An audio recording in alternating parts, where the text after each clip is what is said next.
နေ့ကစိတ်စိတ်ခါနဲ့စပ်ပြီးတော့ကျိုးကျေးဇူးရှိပုံလေးတွေပေါ့လေရှားတွေ့တဲ့လက်တွေ့တစ်ခုပေါင်းစပ်ပြီးတော့ရှင်းတော့တာဘုရားမြတ်စွာပြထားတဲ့အချက်တွေကတော့တော်တော်ကြည်နက်စရာကောင်းပါတယ်ပြောတော့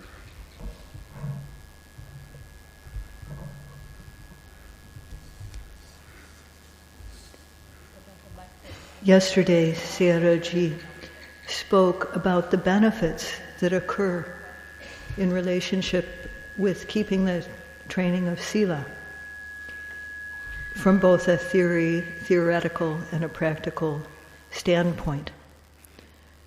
What the Buddha explained about this is quite satisfying.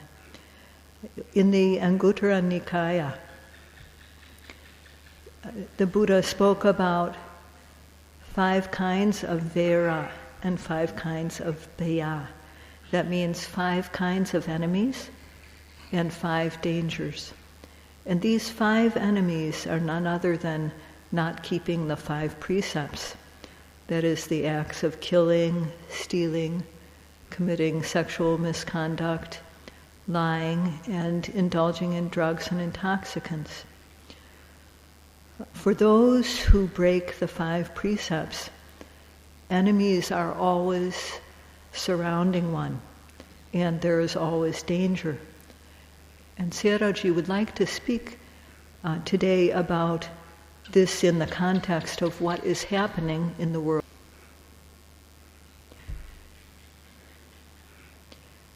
These enemies that Sayadaw-ji spoke about are called akusala vera, the enemies in the form of akusala. And because this akusala occurs together with lobha, dosa, and moha, and other kilesas, greed, hatred, and delusion, and so on, these enemies are also called kilesa vera, the kilesa enemy. Besides this akusala vera or kilesa vera, there is also described pugala vera, the enemy in the form of a person, personal enemy. And pugala vera, or personal enemy, could be a human, could be other types of beings, animals that cause us trouble, and could also be unseen beings. So among these 2 kinds of enemy, the internal enemy of the akusalas, kilesas, is the enemy that we always have to face in our life. This is always with us in our existence. Enemies in the form of other people or other beings, these are outside of us, and these are far away, and we don't encounter them very often in life. When you compare close enemies, enemies that are near, and enemies that are distant, the near enemies are the ones that are worse. Because if you see an enemy from far away, you can avoid it. So the internal enemies don't help us at all. They harm us. And as far as gross and medium kilesas, these are always assaulting us, except for the time when we're asleep. From the moment that we wake up, every time there's contact with a sense object, every time there's seeing, hearing, smelling, tasting, touching, there's greed and anger arising. And every time there's contact, there's kilesas arising, if we have no way to control ourselves. So if we have no way of controlling our physical, verbal, and mental behavior, then our enemies multiply constantly. So just think about this in terms of your own life. these kilesas are constantly threatening us, constantly arising.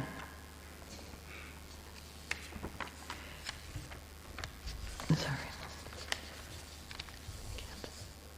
And people don't know of a way to control. Basically, most people don't have any way to overcome the internal enemy and control their physical, verbal, and mental behavior. And thus they spend their time indulging in kilesas, and this brings about problems. And these problems cause sorrow. And sorrow is how most people end their lives. Just take the attitude that, well, if there's something that is a cause for greed to arise, that'll happen. If there's something to get angry about, then anger is natural. And how could one possibly know all these things? So people just think, oh well, these problems happen. Anger, greed, ignorance, this just happens. And so people like this don't have any need. They don't see any need to avoid transgressions or to control one's mind or to uproot these tendencies. What concerns most people is physical problems, physical disease. So, but of course everyone has disease. This is just the way things are. But if you take a disease such as malaria, look at how much work is done to prevent it, to overcome it, to eradicate it. And other diseases, it's the same way. When there's some type of disease in the world, people search for a way to cure it. And they spend a lot of time doing this. But when it comes to mental afflictions like greed, anger, delusion, lobha, dosa, and moha, people don't search for a way to avoid these. People don't search for a way to control themselves so those don't occur, or to uproot these tendencies. And as a result, these tendencies just boil inside people's minds. And when they overflow and people take action based on extreme greed, extreme anger, extreme delusion, then problems arise. And there are many problems in the world because of this now. So a conclusion that one can draw is that people don't see the faults of greed, hatred, and delusion, of lobha, dosa, and moha.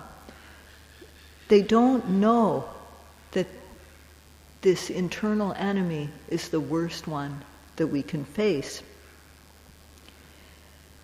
Because if we let these enemies exist inside us, if we let them rise in our mind, then when they get to an extreme, we turn to immoral actions. So, turning to immoral actions, when people don't have any consideration for others, they don't have any loving kindness or wish to help.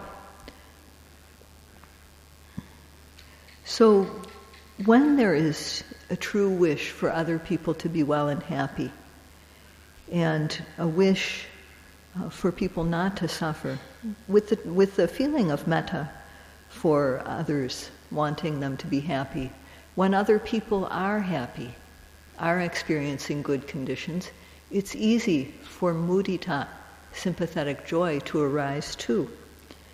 And these qualities, metta, karuna, and mudita, are virtually absent in the world today.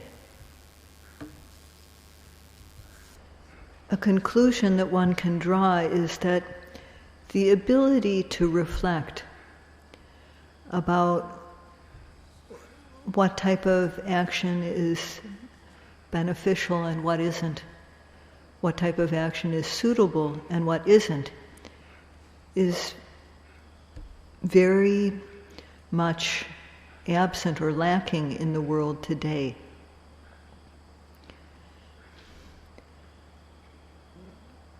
If one can reflect on what is beneficial and what isn't, what is suitable and what isn't, then one won't turn to acts of killing, stealing, and adultery. But because people are not able to reflect in this way, people don't see the fault in actions such as these. Instead, people think that these actions are good. And not seeing the fault in misdeeds such as killing, stealing, committing adultery, they don't see the danger involved in performing these acts. And so they're not afraid to do these things. They have no shame to perform misdeeds and no fear.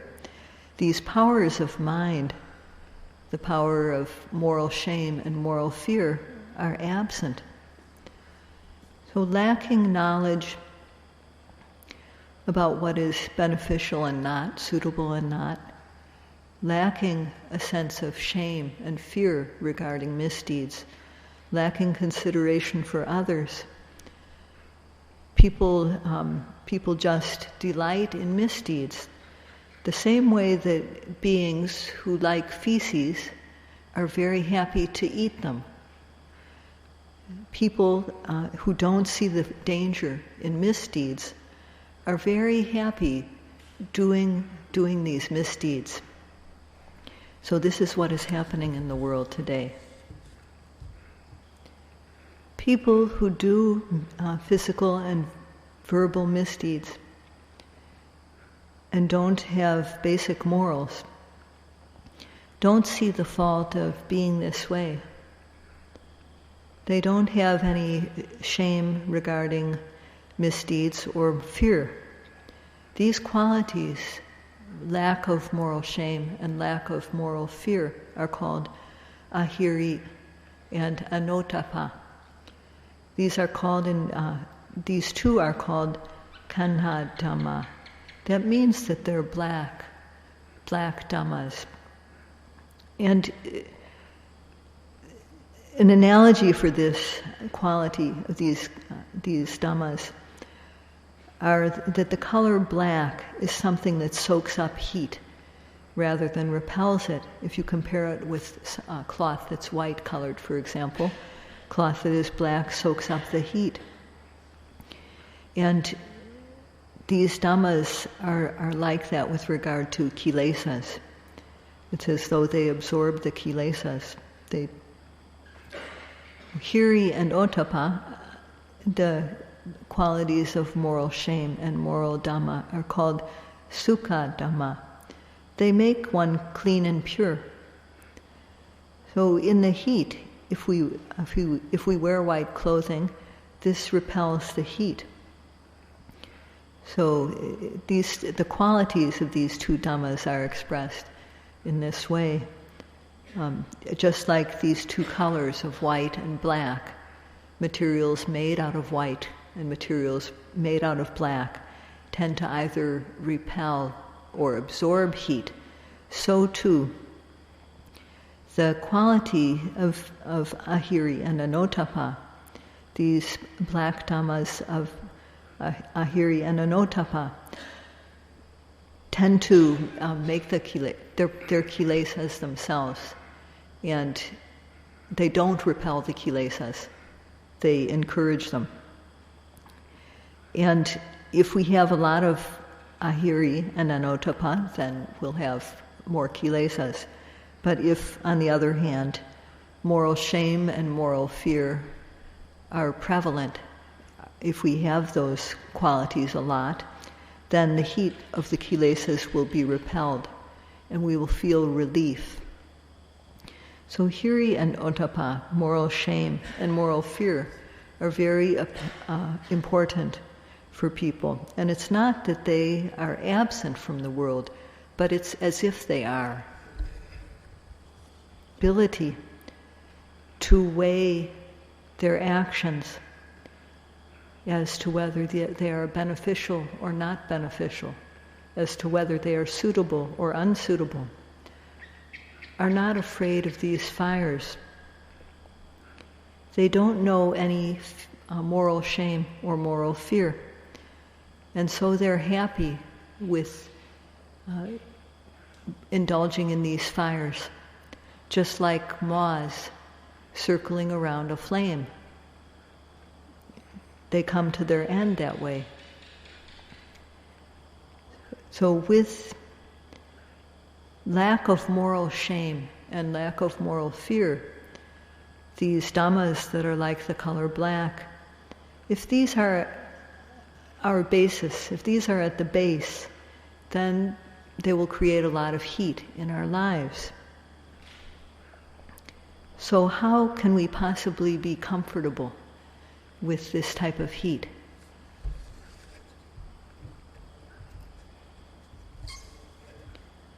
Those who have the knowledge, the ability to weigh whether their actions are beneficial or not, whether they are suitable or unsuitable, people like this are afraid of the fires, and they're also ashamed to do misdeeds. So when we have moral shame and moral fear, if these qualities become strong, they will protect one. They will keep one from doing or speaking or even planning wrong actions. So as a result, these misdeeds don't stick to one. Therefore, these two qualities of HIri and Ottappa, moral shame and moral fear, are said to repel the heat of misdeeds. If these two, HIri and Ottappa, moral shame and moral fear, are not present, then we can't possibly protect our own individual world, much less the world around us. But to the extent that we have moral shame and fear, we will be able to protect our lives from the fires of raga, greed, the fire of dosa, anger, the fire of moha, delusion. And in doing this, in protecting our own little world, we can also help to protect the world at large.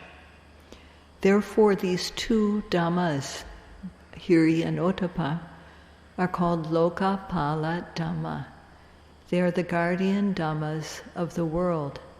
One who one who is able to guard one's own world can live peacefully, and one can measure for oneself. One can look at oneself and see whether greed is on the uprise or decreasing, whether anger is on the uprise or decreasing. So one can monitor oneself when one has the ability to protect one's world. But in the world, most people don't have any way to measure the heat of raga, the heat of dosa, the heat of moha in themselves. Some scientists, many people in fact, feel that they look at the condition of global warming and see that because the environment is becoming warmer, the polar caps are melting, and this is a danger. There are many dangers involved in global warming. But this heat is not so important. What is important is to be able to measure the heat within oneself, the heat of raga, dosa, and moha, and to be able to control it, reduce it, eliminate it. One who has HIri and Ottappa, moral shame and moral dread. Avoids doing physical, verbal misdeeds bravely. And in doing so, one's own world becomes peaceful. When one's own world is peaceful, then the environment too becomes peaceful. And this is a way to bring about world peace. If the people of the world, each one in their own way, brings peace to their own small world, here and there, it will bring about more peace. So the polar caps, the ice caps melting on the poles is not something to be afraid of. It's the tendencies inside of us, the immoral tendencies inside of us that are to be feared. So these dhammas of HIri and Ottappa, they protect the world, and if people have these qualities of HIri and Ottappa, they also become bright. And so these dhammas are called Deva Dhamma, the bright dhammas, the dhammas that make the world shine. Because when we, out of moral shame and moral fear, when we avoid doing misdeeds, physical and verbal misdeeds, then our actions and our speech become clean and pure and lovable. We don't commit any transgressions, so our actions are peaceful, our lives are peaceful.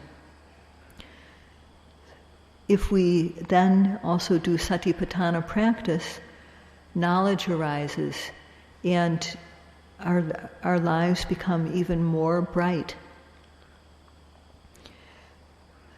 By observing sila, by developing samadhi, by developing knowledge through satipatthana, one's physical, verbal, and mental behaviors are clean, and the gross defilements, the transgressive ones, the medium level ones, the obsessive ones, and the refined ones, these are all reduced and eliminated through the practice. So beings who undertake to do this through developing the practice of satipatthana, developing knowledge, among humans these are the best, and among the devas also these are of the best. Sorry, maybe they were up here. This path of satipatthana, which starts out from having the qualities of moral shame and moral fear, is a path that can take us all the way to the realization of arahantship. And this is, an arahant is completely pure. So an arahant is called Visuddhi Deva. So there are three different types of devas that Sayadaw mentioned. One is Sammuti Deva, and these are beings like rulers of a country or rulers of a world. And the second category is Upapati Deva. These are the celestial beings that live in the Deva realms. And the third type of Deva is Visuddhi Deva, one who, through developing sila, samadhi, and panya, becomes an arahant and gains true peace. So the Buddha said that these qualities of HIri and Ottappa protect the world, moral shame and moral fear, protect the world, and thus they're called Lokapala Dhammas, and they also make the world bright, so they're called Deva Dhammas. If one compares how it is before keeping 5 precepts with undertaking the path of sila, keeping the 5 precepts, look at what the difference is. So having the Dhammas that protect the world, having HIri and Ottappa makes a person bright, and it makes their qualities shine. So one has dignity. These qualities of HIri and Ottappa, moral shame and moral fear, they pull out the heat of the fires of raga, dosa and moha, greed, hatred, and delusion. And they protect our world. They make our world cool and peaceful. So this is basic human culture, to have this type of peace. The gross problems of the world, the violence that occurs in the world, would die down with these qualities developing in people. When one has the qualities of HIri and Ottappa bring about consideration for others. One refrains from doing wrong because of shame and fear regarding the results. So one gains consideration for others through this. So these are the powers that HIri and Ottappa have. If one gradually eliminates physical, verbal, and mental misdeeds, bit by bit, one's qualities become brighter and brighter. And if one reaches the stage of realizing Sotapannahood, if one realizes the first stage of enlightenment, the 5 precepts, one will keep the 5 precepts without breaking them. So at that point, the fires of raga, dosa, and moha won't arise to the extent that they can bring us down to a lower rebirth. So through this we conquer the internal enemy, through our practice, eliminating the physical, verbal, and mental misdeeds. We conquer the internal enemy, and doing this, our environment is improved. So when we can keep the 5 precepts firmly, then we won't have any danger of self-blame, atanuvada, because we won't commit transgressions. And thus also we won't be blamed by others. There won't be this danger of paranuvada, danger of other blames from others. And there won't be any breaking of the law, so we won't be in fear of prosecution or legal punishment. And if we gain first path and fruition, then we won't ever go down to a lower realm in a future lifetime. So this shows the essence of the Dhamma. This is the substance of the Dhamma. And today, this is all for today. Sadhu, sadhu, sadhu.